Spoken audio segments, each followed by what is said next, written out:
Hi! In front of me is Samsung Galaxy Fold 5 and today I would like to show you how you can block app notifications. Firstly, open Devices Settings and scroll down to access notifications.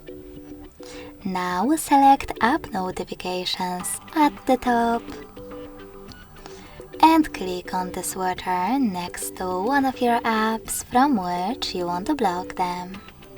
If you can't find it, you can always select All and tap on one of those filters, like Most Frequent.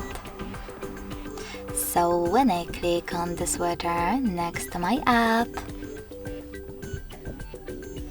our notifications from Play Store are now disabled.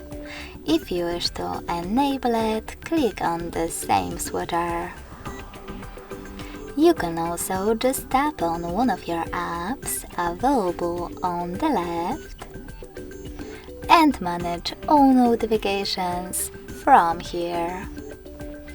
Thanks so much for watching. If you enjoyed this video, don't forget to leave a like, comment and subscribe.